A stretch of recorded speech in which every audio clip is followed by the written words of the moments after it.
अब बहुत अधिक समय नहीं लेते हुए मैं आपके समक्ष उनको आमंत्रित कर रहा हूं जिनकी मैंने आपको प्रारंभ में जिनका मैंने आपको परिचय दिया, जो गोमय परिवार के निदेशक हैं और जिन्होंने ये संकल्प ले रखा है कि जयपुर शहर में आने वाले समय में जितने अंतिम संस्कार होंगे वो सारे गोकाष्ठ से होंगे और अंतिम संस्कार नहीं, अंतिम हवन का नाम हम उनको दे रहे हैं।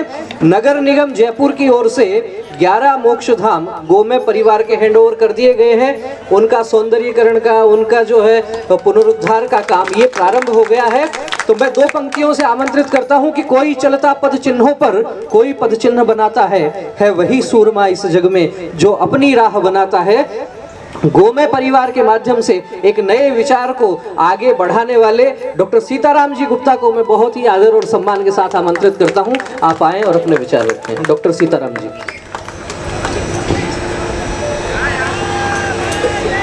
गुरुदेव के चरणों में मेरा प्रणाम, माँ गायत्री को प्रणाम, आप सभी को मेरा गोमय प्रणाम।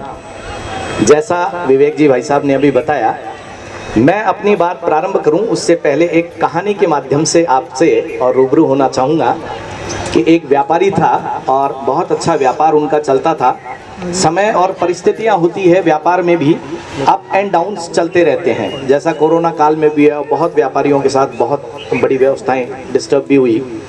व्यापारी का जब व्यापार डिस्टर्ब हुआ तो कहते हैं कि धीरे धीरे, और समय जब बिगड़ता है ना तो अपने लोग भी साथ छोड़ने लग जाते हैं। व्यापारी का जब व्यापार डिस्टर्ब हुआ तो धीरे धीरे मित्रों ने साथ छोड़ा, समाज ने साथ छोड़ा। और उस व्यापारी की व्यापार से पहले स्थिति ये थी कि रोज वो समंदर के किनारे घूमने जाता था। मॉर्निंग वॉक पे जाते हैं ना सब लोग। वो जब चलता था तो वो अपने पीछे देखता था कि कदमों के 4 निशान, यानी खुद के तो 2 थे लेकिन 2 निशान और चलते थे। और वो चूंकि ईश्वरीय भक्त था तो एक बार ऐसे ही बैठा बैठा सोच रहा था कि चलता तो मैं हूं लेकिन 4 निशान क्यों होते हैं। तो आकाशवाणी हुई कि मैं सदैव तेरे साथ चलता हूं, मैं सदैव तेरे साथ चलता हूं, इसलिए 2 पैर तेरे और 2 पैर मेरे।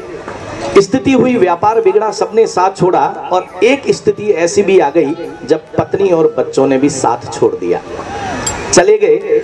लेकिन उसका वो घूमने का क्रम निरंतर था। और आज वो देखता है कि समंदर के किनारे जब चल रहा था तो पैरों के निशान भी उसको 2 ही दिखाई दिए। आगे जाकर के वो बैठा और एक चट्टान पे बैठ करके और उसके आंसू ढलक गए कि ईश्वर तो दुनिया, ईश्वर भी दुनिया जैसा ही निकला। एक वक्त था जब सारी दुनिया मेरे साथ थी तो प्रभु आप भी मेरे साथ थे। और आज मौका पड़ा है, चलो कोई बात नहीं, समय की बात है। मैंने जैसा निवेदन किया कि व्यापार अप एंड डाउन होता है, नीचे आता है तो ऊपर भी जाता है। थोड़े दिनों बाद धीरे धीरे व्यापार गति पे आया, मित्र भी आ गए, समाज भी आ गया, पत्नी और बच्चे भी आ गए। घूमने का क्रम निरंतर था। और आज जब वो चल रहा था तो वापस 2 की जगह कितने कदम नजर आए, 4 आ गए। और वो फिर चट्टान पे जाके बैठा। आज उसको हंसी आ गई। पहले तो आंसू आए थे, आज हंसी आ गई। और मन में विचार आया कि वाह ठाकुर जी, वाकई आप दुनिया के जैसे ही हैं। और पहले जब सबने साथ छोड़ दिया था तो आपने भी छोड़ दिया, और अब जब दुनिया साथ आ गई तो आप भी आ गए। और उसी समय आकाशवाणी हुई, अरे नादान, वो 2 कदम तेरे नहीं, 2 कदम मेरे थे, तेरी तो चलने की स्थिति भी नहीं थी और मैं तुझे अपनी गोद में उठा करके चल रहा था। कमोबेश मित्रों, स्थितियां हमारे जीवन में यही होती है। सिर्फ ईश्वर पे विश्वास करने की बात होती है। जब ईश्वर पे हम विश्वास करते हैं ना तो आप निश्चित मानिए विश्वास फिर पूरा होना चाहिए। अभी हमारी स्थिति क्या होती है, भगवान को तो मानते हैं लेकिन भगवान की नहीं मानते। जब हम बात करते हैं गौ माता की, हम बात करते हैं ईश्वर की, जिस गौ माता को भगवान ने भी अपनी आराध्या माना। नंगे पैर गोचारण करने जाते थे कन्हैया। और पहले दिन जब गोपाष्टमी के दिन से कन्हैया गोचारण करने गए तो उन्होंने अपनी जूतियां उतार दी। तो माँ ने पूछा, रे कान्हा ये क्या कर रहा है? बोले, या तो मेरी तमाम गौमाताओं के लिए पनैया आप अवेलेबल करवाओ, वरना अगर मेरी गौमाता नंगे पैर जा रही है तो मैं कैसे इनको गोचारण करवाने जूतियां पहन के जा सकता हूं। और जब तक उन्होंने गोचारण किया, 16 वर्ष तक की उम्र तक किया, फिर उसके बाद चले गए थे। कभी पैरों में जूतियां नहीं पहनी। मंदिर है ना, गौ माता भी तो 33 कोटि देवी देवता। कोटि का मतलब कई लोग करोड़ बोलते हैं, कोटि का मतलब करोड़ भी होता है और प्रकार भी होता है। तो 33 करोड़ देवी देवता नहीं है, 33 कोटि देवी देवता हैं, जिसमें 12 आदित्य, 11 रुद्र और 2 सनत कुमार सनंदन, और इस तरह टोटल जो होता है वो 33 कोटि यानी 33 प्रकार के देवी देवता है। इसीलिए कहा जाता है कि गौ माता का आराधन यदि आपने कर लिया, पूजा कर ली, समस्त देवी देवताओं की पूजा उसमें हो जाती है। और ईश्वरीय इसी आदेश से कोरोना काल का जब पहली लहर आई, 1 से 1.5 महीने, चूंकि मैं व्यापारी हूँ, मैं भी व्यापार करता हूँ, रियल एस्टेट से हूँ, फाइनेंस से हूँ, व्यापार बहुत बढ़िया चल रहा था, ईश्वर का काम भी अपनी जगह चल रहा था। लेकिन कोरोना काल आया और 1.5 महीने जब वो फ्री बैठे तो लगा कि कर क्या रहे हैं, अपना पैसा कमा रहे हैं, थोड़ा बहुत समाज का कर दिया, अपना परिवार का कर रहे हैं, क्या कुछ अनूठा किया जा सकता है इस फ्री समय में कि हम समाज के लिए कुछ ऐसा कर जाएं कि जाते समय मन में ये सुकून हो कि केवल पैदा होके परिवार पालने और अपने बच्चों के लिए करना और अपने लिए करना, इससे हटके कुछ कर पाएं। और वहीं ईश्वरीय प्रेरणा से एक आदेश आया, जैसा विवेक जी ने कहा कि वो ठाकुर जी का कुछ पैसा इकट्ठा हो गया था, और मैं गायत्री परिवार से 95 से जुड़ा हुआ हूँ। गुरुदेव का प्रबल आशीर्वाद, उन्हीं का ही ये सब आदेश होता है, क्योंकि सेठ जी तो वही हैं, मैं केवल उनका मुनीम हूँ। और मेरा प्रयास रहता है कि अपनी मुनीमगिरी को पूरी ईमानदारी से करूं, बाकी की चिंता सेठ जी करते हैं, मुझे चिंता करने की आवश्यकता नहीं है। और वहीं से विचार आया, उन्होंने प्रत्यक्ष मुझे कहा कि तुझे मेरा ये पैसा मृत्यु सुधारने में लगाना है। अब पहले दिन जब आदेश आया तो थोड़ा सा मन में टेंशन हुई, जीवन सुधारने की बात तो दुनिया करती है, मृत्यु कहाँ सुधारनी है और बिगड़ क्या रहा है इसमें। पर चूंकि आदेश था गुरुदेव का तो ये व्यर्थ नहीं हो सकता था, तो मैंने थोड़ा सा स्टडी करना शुरू किया और पाया कि साहब मृत्यु भी बिगड़ रही है, और बिगड़ इतनी खतरनाक रही है कि गरुड़ पुराण में कहा गया है, अंतिम ऋण चिता की लकड़ी का। जब भी व्यक्ति का दाह संस्कार होता है 12.5 मण लकड़ी का उल्लेख है, लगभग 500 किलो होती है, 2 पेड़ जाया हो जाते हैं। चूंकि ये कलयुग है, हम हर चीज का भुगतान करते हैं, आप कुछ भी लेते हैं तो उसका भुगतान करते हैं, और यदि आपने उसका भुगतान नहीं किया तो वो आप पे ऋण कहलाता है। यदि आपने मुफ्त में भी आज किसी से कुछ ले लिया ना, तो या तो आप किसी न किसी तरह चुका दे, वरना उस ऋण से, ऋणानुबंधन से मुक्त होने के लिए आपको दोबारा भी पुनर्जन्म लेना पड़ सकता है। अब थोड़ा सा विचार आया कि इस लोक ऋण को उतारा जा सकता है कि किसी तरह से, तो उसमें समाधान भी देखो, हमारे शास्त्रों में यदि समस्या है तो उसका समाधान भी होता है। उसमें लिखा हुआ था, यदि आप अपने जीते जी 10 पेड़ लगा दें, छायादार फलदार, तो आप उस ऋण से मुक्त हो सकते हैं। क्योंकि 10 पेड़ अगर आपने डेवलप कर दिया तो 2 पेड़ आपकी खातिर कट भी जाएंगे ना, तो फिर कोई तकलीफ नहीं है। मैं एक बार और आभार बहुत बड़ा प्रकट करना चाहूंगा श्रीमान श्री गुप्ता साहब और आपकी पूरी टीम का, नेचर लवर ग्रुप का, कि प्रकृति को सहेजने का बहुत अनूठा काम आप कर रहे हैं और आज के वक्त की बहुत बड़ी आवश्यकता है। सेकंड लहर जब आई कोरोना की, आप सबने देखा किस चीज की सबसे ज्यादा तकलीफ हुई साहब, किसके लिए भटका भटका फिरा आदमी, ऑक्सीजन, और कहां से मिलती है सब जानते हैं। लेकिन विडंबना आप देखिए, अंतिम संस्कार जो अंतिम हवन है, अब हमारी नजर में 2 करोड़ पेड़ काट के जला दिए जाते हैं साहब उसके लिए। अब चूंकि हमारे धर्म से जुड़ा मामला है तो हम डिनाई नहीं कर सकते, लेकिन कहीं भी किसी शास्त्र में ये नहीं लिखा लकड़ी से अग्नि दहन तो लिखा हुआ है, लकड़ी से हो ये आवश्यक नहीं है, ये कोई बाध्य नहीं है। पर पहले क्या है, वन बहुत थे, लकड़ियां बहुत थी, लोग कम थे, चल गया।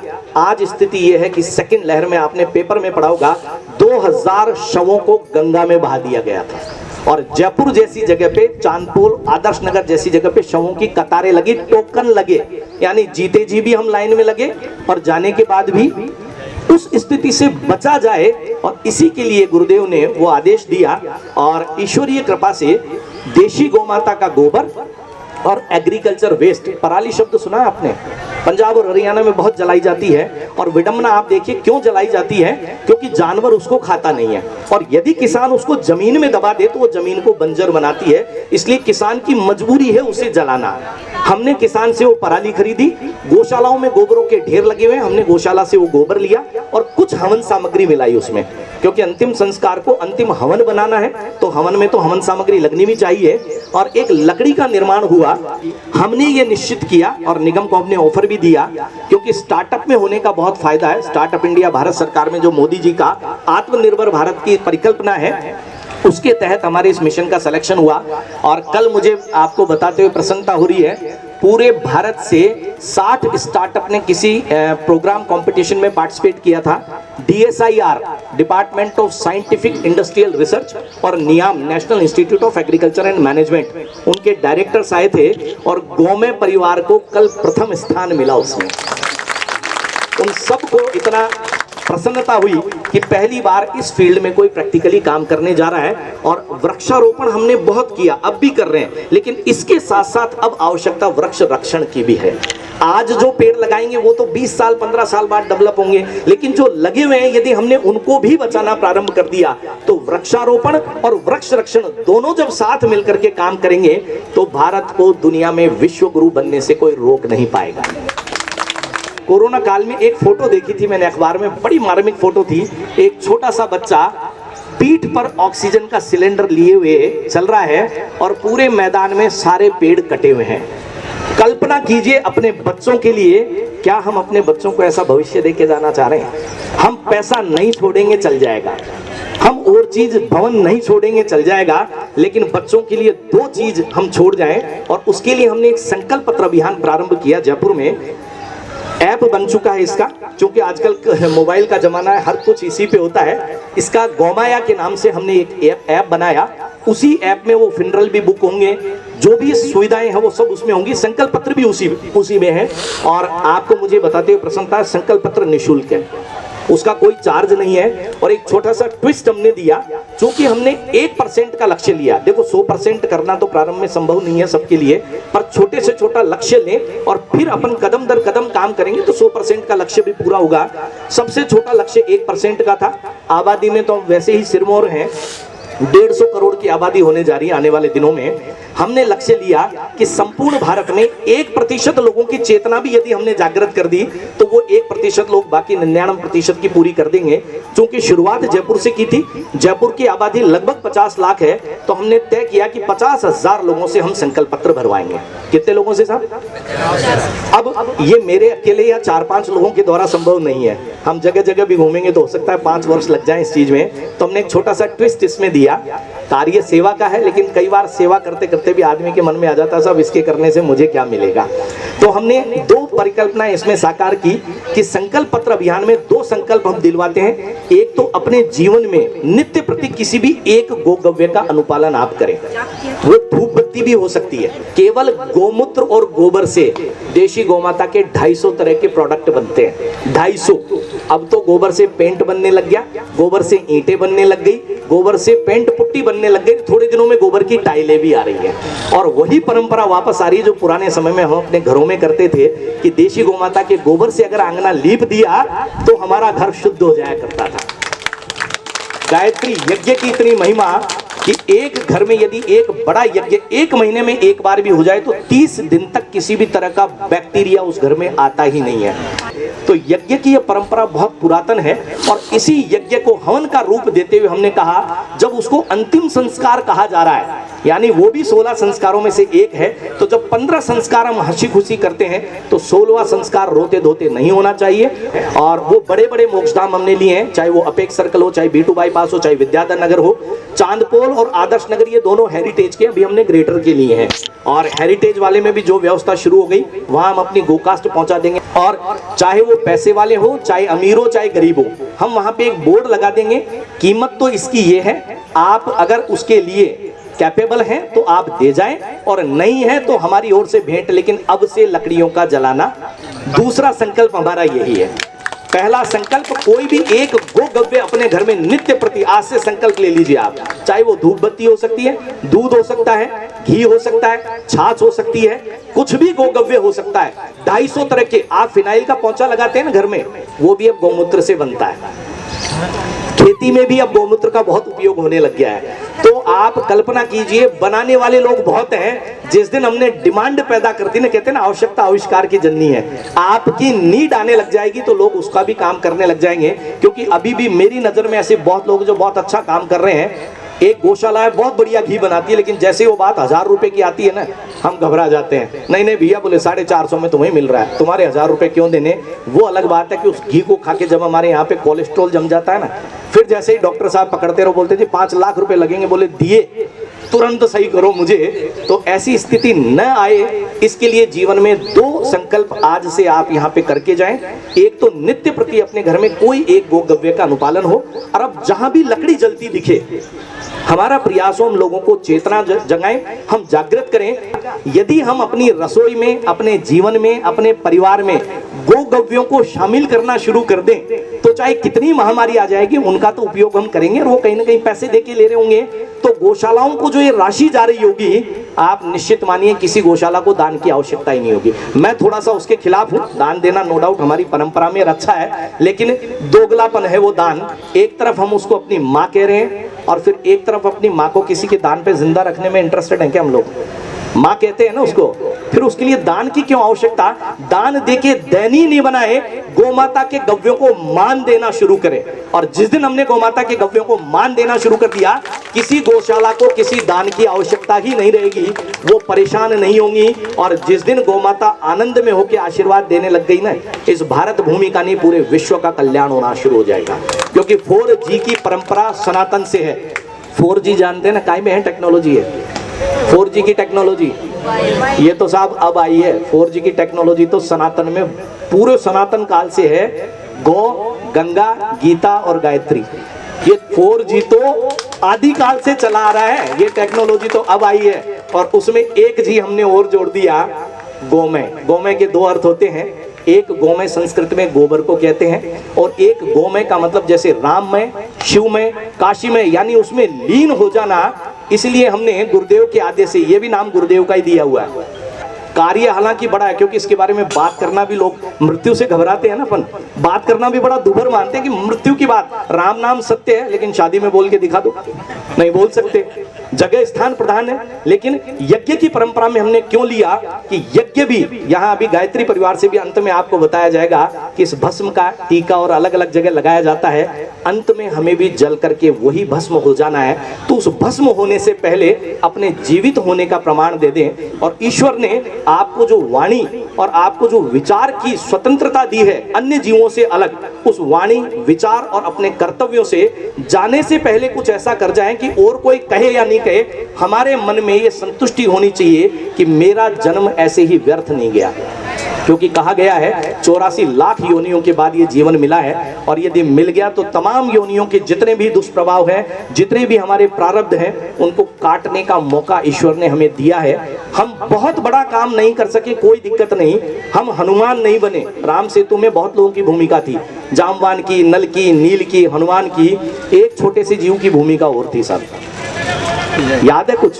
गिलहरी। देखो सब बुद्धिमान लोग बैठे हैं, ईश्वरानुरागी लोग हैं, और आप ताज्जुब मानते हैं हनुमान जी का स्थान तो राम जी के पैरों में है, लेकिन गिलहरी को स्थान कहाँ मिला था साहब? राम जी के हाथ पे।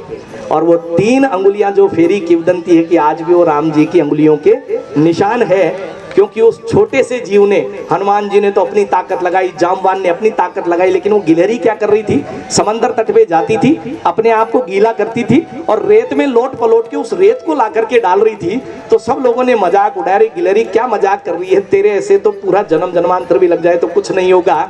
लेकिन राम जी पहचान गए, उन्होंने कहा तुम्हारे तो कोई हाथ का काम ले रहा है, कोई पैर का, इसने तो अपना पूरा शरीर ही होम दिया इस कार्य के लिए, और इसलिए राम जी ने उसे अपने हाथ पे स्थान दिया। कमोबेश हमारी इच्छा भी यही है, हम हनुमान जी नहीं बनना चाहते, जामवान नहीं बनना चाहते, उन राम सेतु के बनने में उस छोटी सी गिलहरी की भूमिका अदा करना चाहते हैं। शायद हम भी अपने ईश्वर के सानिध्य में और प्रेम के अनुरूप हम हो सकें। और पुनः आपसे निवेदन करूंगा कि 51 यज्ञ जो है, ये जयपुर में हमने एक श्रृंखला बनाई, क्योंकि यज्ञ में बहुत अच्छा माध्यम हुआ कि लोग आज भी धर्मानुरागी हैं, यज्ञ के माध्यम से आते हैं। आधा पौन घंटा आपका यज्ञ होता है, 15-20 मिनट हम अपनी बात कहने का मौका मिल जाता है। हमारा सिर्फ चेतना जगाने का काम है। शायद 100 में से 1 व्यक्ति की चेतना भी जग गई तो ये हमें विश्वास है। और मुझे आपको बताते हुए प्रसन्नता है, जितने भी लोगों से जब जब मैंने बात की, हर व्यक्ति ने इसको सराहा। मुझे पूरे 2.5 साल लगभग हो गए हैं इस कार्यक्रम में लगे हुए, कोरोना और ये तो अब आया है। 2.5 साल में एक भी व्यक्ति ऐसा नहीं मिला जिसने ये कहा कि ये काम आप गलत कर रहे हैं। तो मेरे हौसले बढ़ते गए, मुझे लगा गुरुदेव का आदेश है तो निश्चित तौर पे वो गलत तो हो ही नहीं सकता है। और गुरुदेव ने जब आदेश दिया है, मुझे केवल अपना कर्तव्य का अनुपालन करना है। मैं अपनी टीम की भी बहुत बहुत और बधाई देता हूं कि वो सारी टीम लगी हुई है और आने वाले दिनों में आप सब गोमे परिवार होंगे, ऐसा मेरा विश्वास है। गोमे परिवार इसलिए क्योंकि आपको क्या हो जाना है, क्या हो जाना है साहब? गोमे, गोबर नहीं हो जाना है। दोनों ही रूप है, और गोबर भी हो जाएंगे तो भी बहुत बड़ी बात है, क्योंकि अब गोबर की वैल्यू खतरनाक हो गई है। अब तो सरकारें गोबर पे इतना काम कर रही है, इसलिए हमने भी ये छोटा सा काम किया कि देशी गोमाता का गोबर और एग्रीकल्चर वेस्ट और हवन सामग्री मिलाकर के जो लकड़ी तैयार की है, केवल अंतिम संस्कार में काम नहीं आ रही है, वो इंडस्ट्री में भी जाएगी, वो बॉयलर्स में भी जाएगी, वो रेस्टोरेंट में भी जाएगी, विवाह संस्कार में और हवन संस्कार में भी उस लकड़ी का उपयोग होगा। तो ऐसी चीज के लिए और मैं पुनः एक बार आप सबका और हार्दिक आभार प्रकट करता हूं कि आपने इतने धैर्य से मेरी बात को सुना। और श्रीकांत जी भाई साहब, राष्ट्रीय Swayamsevak Sangh nature lover group, आप सबका तहे दिल से आभार कि आपने ये सब व्यवस्थाएं यहाँ पे की और हमें सौभाग्य दिया इस बात का कि आप लोगों के समक्ष हम अपनी बात रख सकें। आने वाले दिनों में जब जब भी यज्ञ होंगे आपको उसकी सूचना आएगी, अगले यज्ञों में भी आप शामिल हो सकते हैं। और 1 वर्ष बाद जिस दिन ये 51 यज्ञ पूरे हो जाएंगे, तब हमारा प्रयास चल रहा है एक ऐसा यज्ञ का कार्यक्रम करें कि वो Guinness book of world record में दर्ज हो। ये प्रयास हमारा चल रहा है क्योंकि एक सफलता हमें उसमें मिल चुकी है। गुरुदेव के आशीर्वाद से इन सब पे एक पुस्तक लिखी थी और उस पुस्तक को विश्व की प्रथम पुस्तक बनने का दर्जा हासिल हुआ है। क्योंकि वो पुस्तक भी कागज कहाँ से बनता है सब? पेड़ों से। हमने उसमें पेड़ों का कागज लगने ही नहीं दिया, देशी गौमाता के गोबर से बने हुए कागज पे वो पुस्तक विश्व में पहली बार प्रकाशित हुई है, इसलिए उसको वर्ल्ड की फर्स्ट बुक का दर्जा मिला है। और लोग ज्यादातर ऑथेंटिसिटी जानना चाहते हैं, मॉडर्न बच्चे जो होते हैं। तो आपको प्रसन्नता के लिए बता दूं, 3 महीने पहले अमेजन बेस्ट सेलर के अवार्ड से नवाजा गया है उस पुस्तक को। तो ये सब ईश्वरीय कृपा है, गुरुदेव का आशीर्वाद है। और शने शने आप सबके सहयोग से हम इसी प्रकार इस कार्यक्रम में बढ़ते जाएंगे और जो विचार गुरुदेव ने दे दिया उसको पल्लवित करते जाएंगे। गौमय परिवार का दायरा बढ़ता जाएगा और न केवल भारत के लिए अपितु विश्व के लिए एक नई राह प्रशस्त करने के लिए हम लोग तैयार होंगे। जय गौ माता, जय गोपाल।